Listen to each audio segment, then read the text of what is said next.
vast universe, you'll believe in heroes again.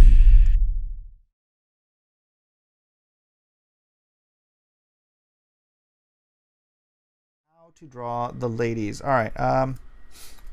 Let's see. So same basic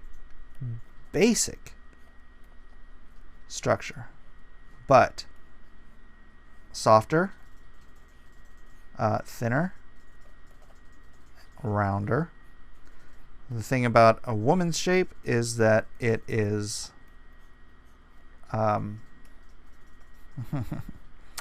boy, where do I go with this without going off a cliff?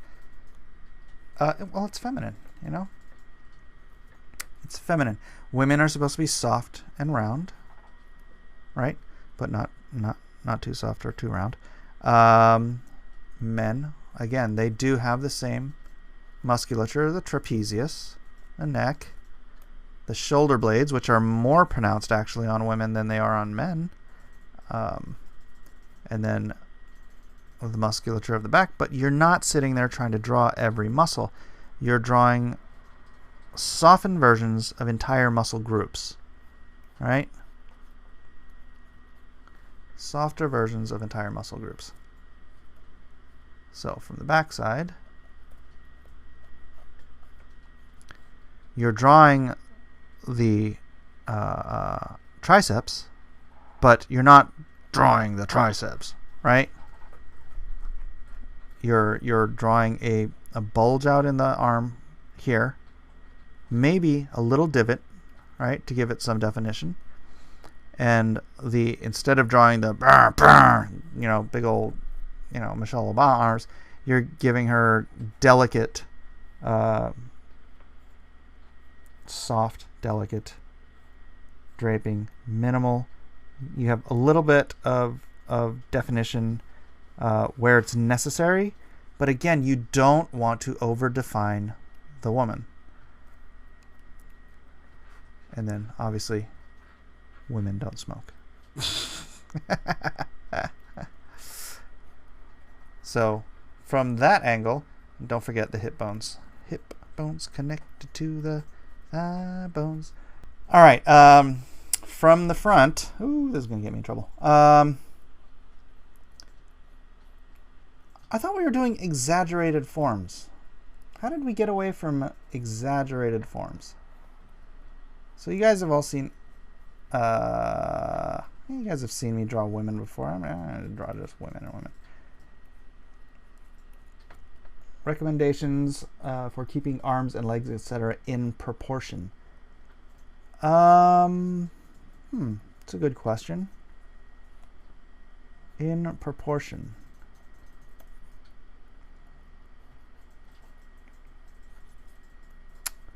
Let's see. Draw forms in motion. Olive oil. This is exaggerated feminine forms. That wasn't exaggerated at all. That was pretty much what I'm used to saying.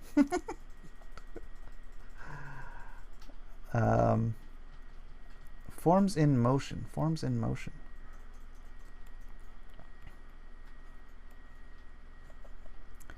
Yeah, I'm sorry. I should be giving you more what the percentage of sizes of everything is. Like, oh, it's this many heads tall and this many heads wide or whatever. But I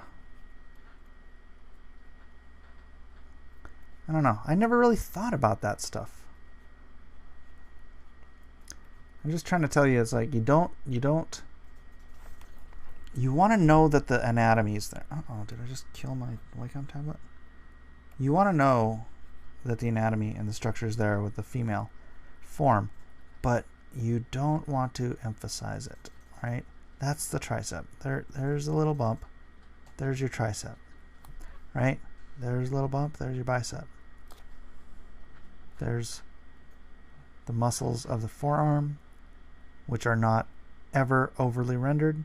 You can put a little indentation here for what on like on a man's arm, right? If you're drawing his forearm, right? You want to draw this muscle here that connects to the higher part of the arm, the bicep. You want to draw every muscle in the forearm, right? And then even veins and because like all these cool details, they make a man look steeled and like tough and hard and unbeatable. But with the female form, it's attractive to some guys, I guess. Guys who want to be dominated, I would assume. But to most men, your average man, they want a woman to be delicate and soft. And yeah, you don't. People think, I know my anatomy, therefore I need to show the anatomy. No, that's not what art. I guess, you know what?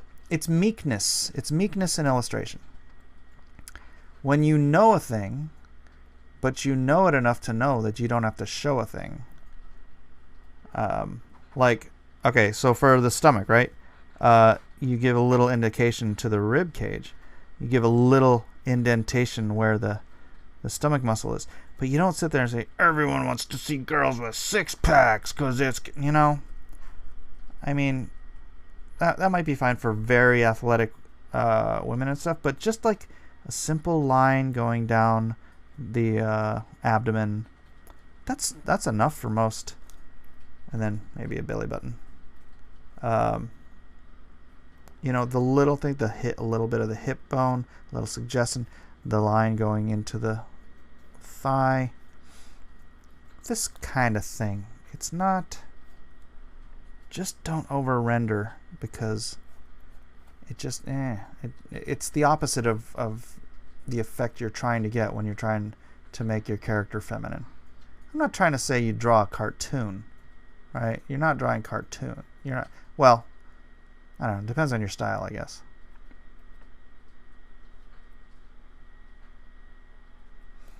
And then, of course,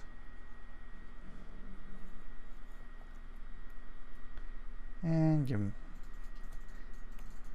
him a little bikini. All right. What, you guys want me to draw She-Hulk? It's basically drawing. All right. The She-Hulk I dug, like the old John Byrne She-Hulk, it wasn't like, you know, crazy bodybuilder She-Hulk. She was still a feminine character. She just happened to be, you know, a big green gamma irradiated character. So let's see. You still want to maintain sort of the hourglass shape, but I'm gonna make this a little bit bigger. TR French says, thanks Mike, very helpful, got to sleep, but I will catch up on the last 2 lessons. Right on, TR French, thank you. Mike like women's fitness. All right, so all right, we'll do the exaggerated She-Hulk. So she would indeed have the whole 6-pack, right? You're gonna see the more defined obliques. Except you don't want to lose the femininity of her hips, right? Let's give her the packs. Give her the packs. Good.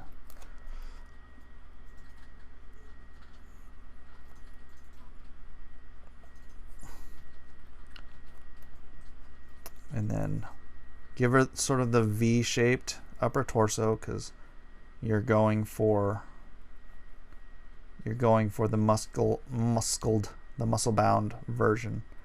But it's the She-Hulk, so you're not thinking like, you know, Hulk. You're thinking just a very, like a female bodybuilder type size, not, I don't know. I know Ed's doing giant Hulk chick Hulk. I'm not a fan. I'm a fan of Ed, of course, but I don't like that ridiculous. So you want to just kind of want to keep it in the realm of reality, I guess. She-Hulk's costume is like this.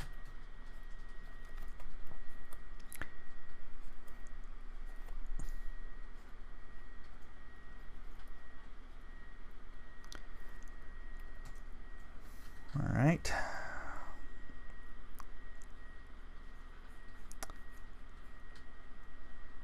So again, as with the man, right? And here's the thing. She's still a chick, right? So you don't want to get overboard. You don't want to be drawing all of the veins and crap in She-Hulk.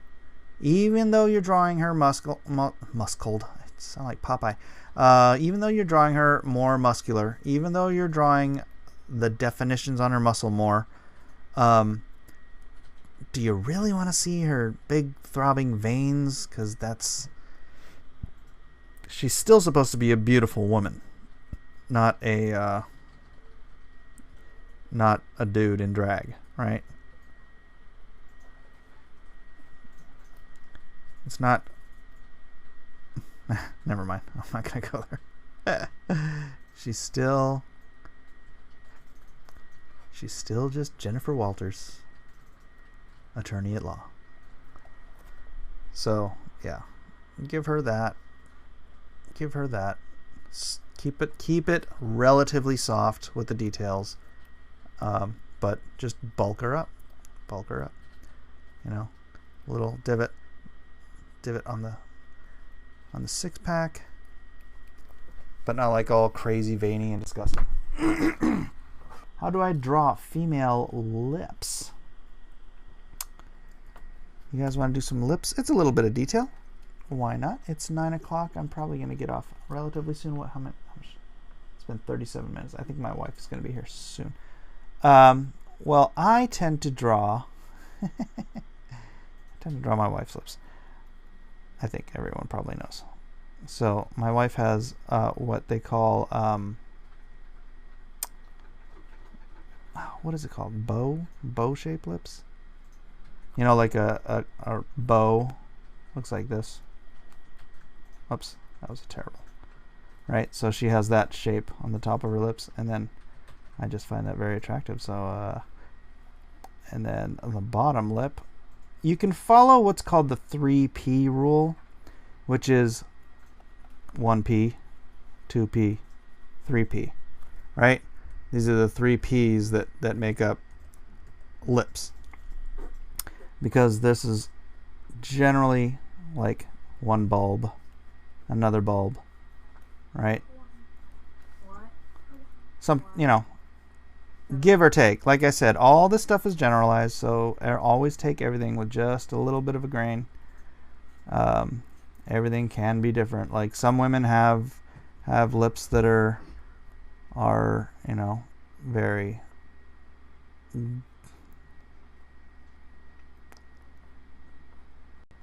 flat, right? But they might have a nice big lower lip.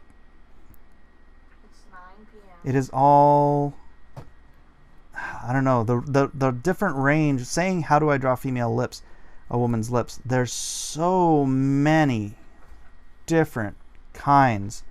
You know, there's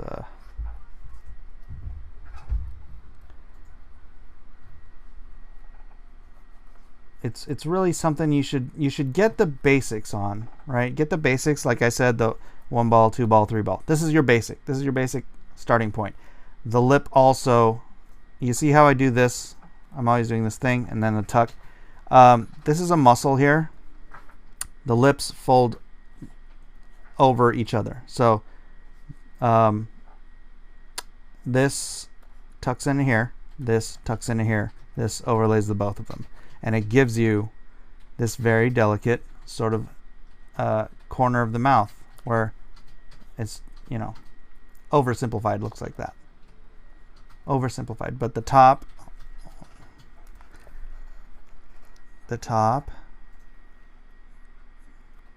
lays over the bottom, obviously. right? And then tucks into that corner. Now, it's not that pronounced on some people. For some people, it might just be, just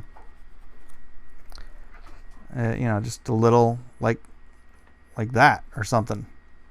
And then the lip will come up. But it is there in general. So practice looking at photographs of different women's lips, or different mouths and stuff. There's no limit to the reference on Google. Same thing on the side. Tucks into the side. Right? As such.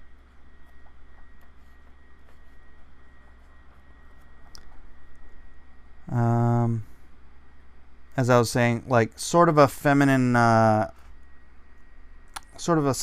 construct is you do a line, nose touches line, upper lip touches line, lower lip touches line, chin touches line. Sort of a feminine, whereas a man, it's like nose, lip, and then chin comes out. I'm over exaggerating, but there's the line doesn't follow here. The line kind of bypasses the lips. That is an oversimplification. I do apologize. Let's see. Let's do the eye. All right.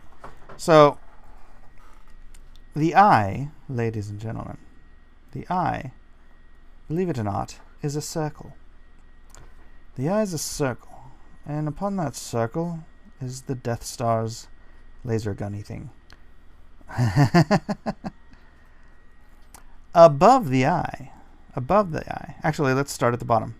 Below the eye, there is a thing called a lower eyelid. And it comes up off of the eye, sort of the way an orange peel. Like if you peel an orange, there's one layer removed, and then the eye is underneath it. The upper eye actually is on top of the lower eyelid, the upper eyelid. And that also comes on top. There is a nice 1/16 of an inch on most people, I think, peel that begets the eye. And the eye is actually inset here. The eye then comes together. There's a tear duct here. Now this, in turn, is inset within the occipital lobe. The occipital lobe is, for at least half the people, pronounced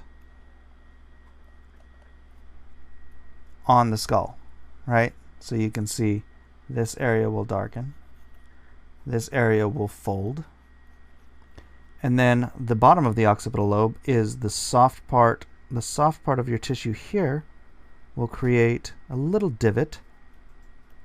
For older people, the occipital lobe down here becomes very pronounced, right?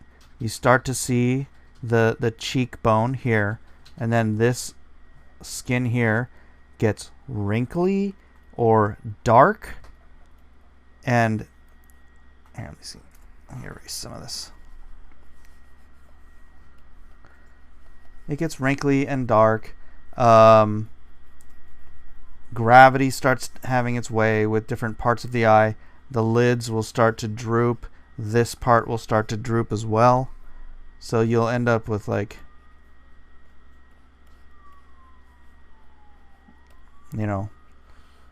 glaucoma or something. And then you'll just see more and more of the darkness of the lid and the lobe, or not the lobe, but the orb. And then obviously the wrinkles crunch up into the eye.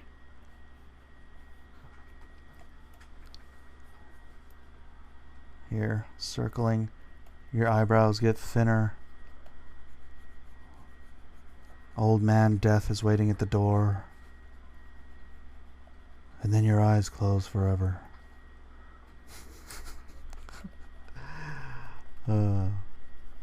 And you just get more and more depressed. And then eventually you pass on and pray you know Jesus. Alright, so that's the eye.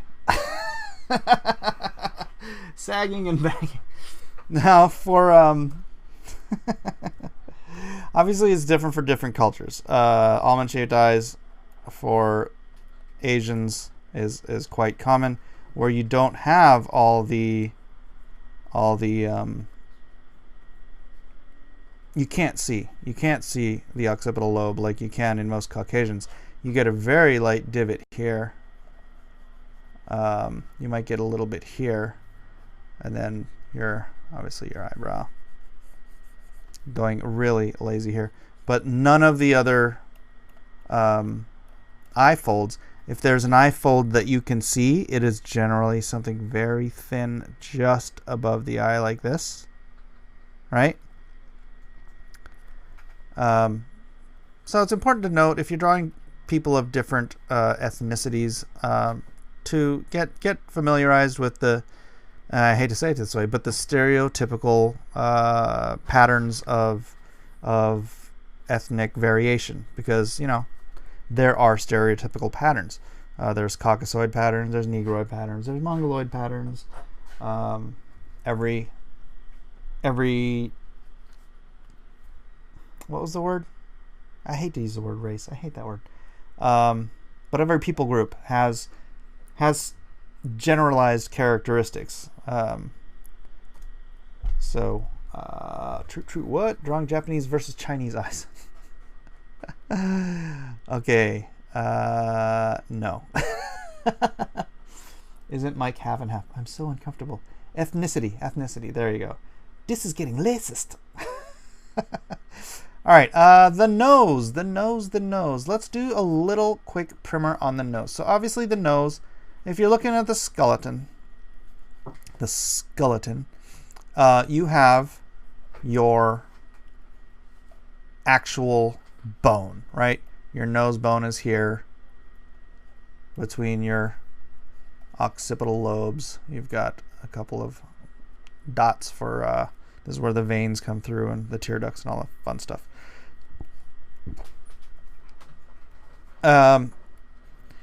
And then you have a piece of cartilage that comes out from here to form your actual the shape of your nose, right? This is easily broken, easily manipulated. This is what they cut when they're going in for nose jobs. Now, let me see if I can do this. G.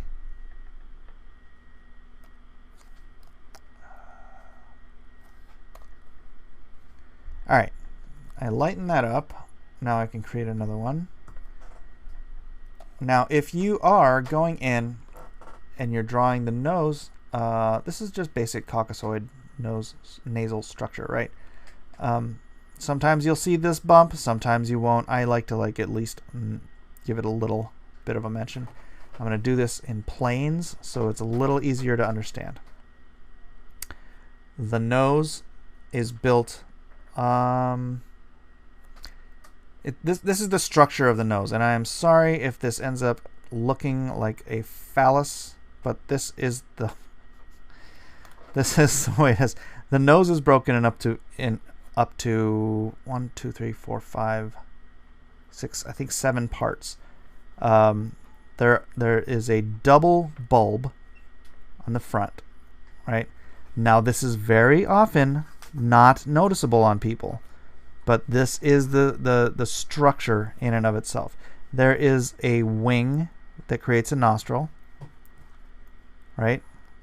This wing here, the wing is on the other side as well.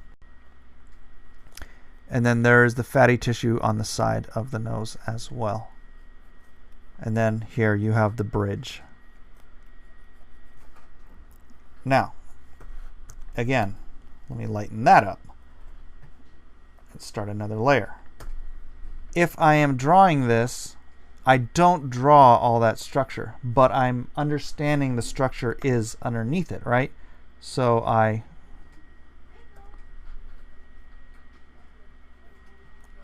draw. Okay, just a second.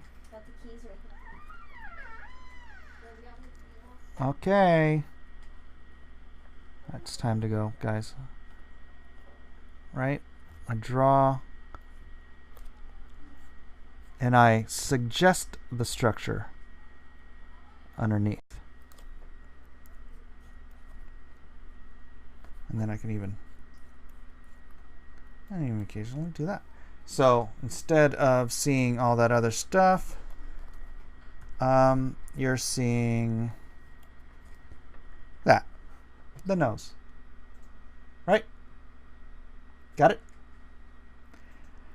Alright guys, your homework is to draw stuff, trying to understand the structure that I've shown you in today's class, and see if that helps you in your later